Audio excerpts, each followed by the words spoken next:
India is the most populous country in the world. Over 1.4 billion people use rupee, the official currency of India. The country's fintech revolution is being eyed by the biggest economies of the world.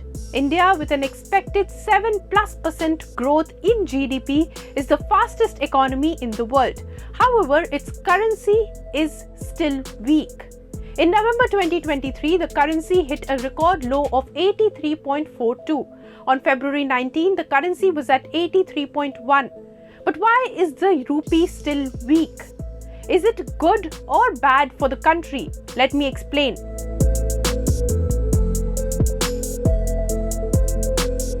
In recent times, when India is stressing on internationalization of rupee, the currency is valued at a whopping 83.1.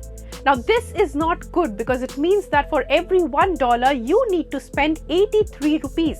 But did you know that there was a time in 1970s when dollar was equivalent to 8 rupees, which means $1 was equal to 8 rupees.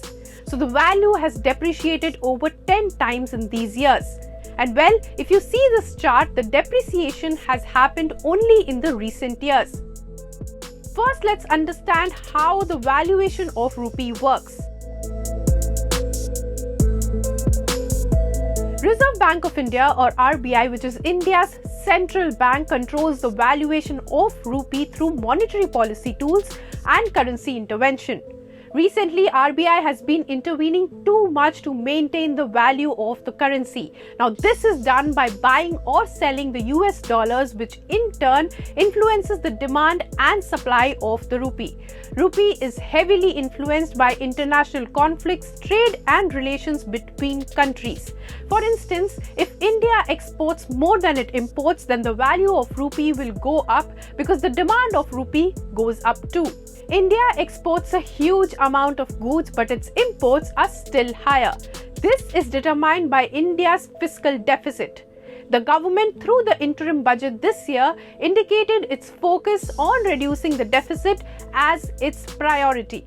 Notably, India's current account deficit has narrowed sharply to 1% of the GDP in Q2 FY24. Current account deficit, or CAD, means that the country will pay more than it earns from external sectors, which means that there would be excess demand for the dollar.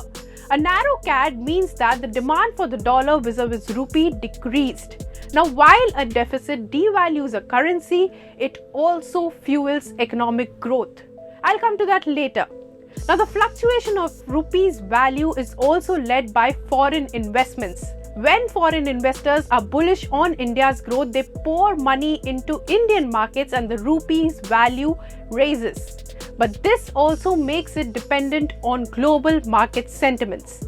If you would have seen, when US markets are affected, Indian markets fall too.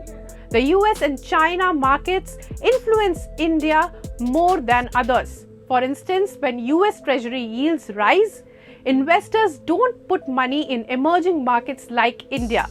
In November, rupee hit record low because Fed was increasing interest rates. Therefore, the Treasury yields were also rising. Now, it is not like RBI cannot increase the value of rupee. It has various tools. First, it can increase the interest rates and increase the foreign inflows and thereby increase the demand for rupee. But this can affect the economy as high interest rates mean high inflation and more unemployment. Another thing RBI can do is buy or sell foreign currency, mostly the US dollar, to increase the value of rupee. When RBI sells US dollar, the value of rupee increases as the supply of rupee decreases. It is basic supply and demand math. When supply increases, demand decreases. When supply decreases, demand increases. And lastly, and the most basic one that we learnt in school, is the open market operations. RBI buys or sells government securities. Selling government securities increases the value of rupee, while buying the securities decreases the value. Now, why is RBI not increasing rupee's value? We know that India is growing faster. Its economy is set to become the third largest in the world. So practically, we have learned that a strong currency or a strong rupee is not directly indicating the growth of India as of now.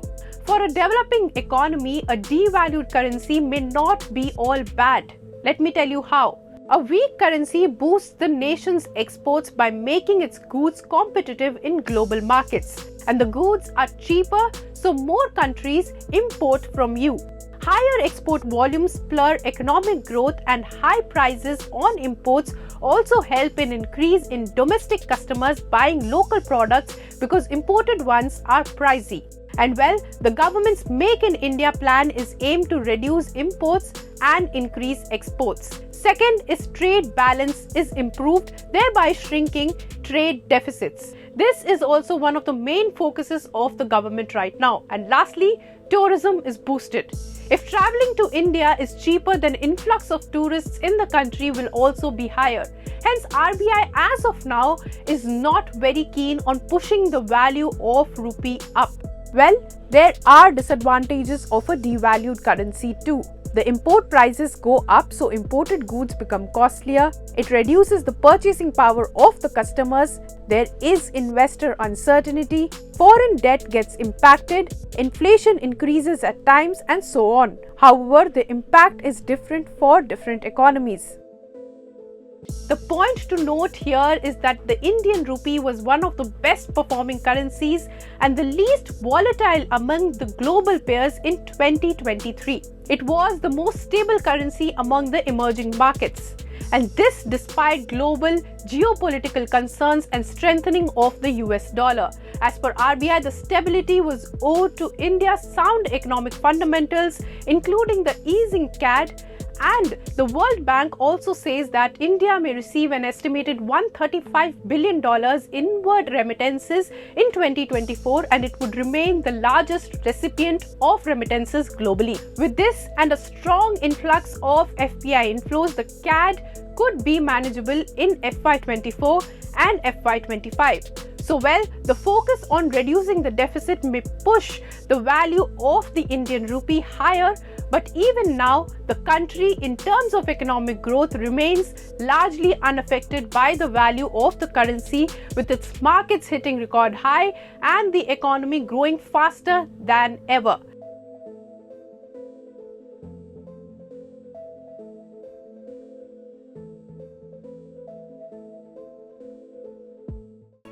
If you like this video, then like, share and subscribe to etnow.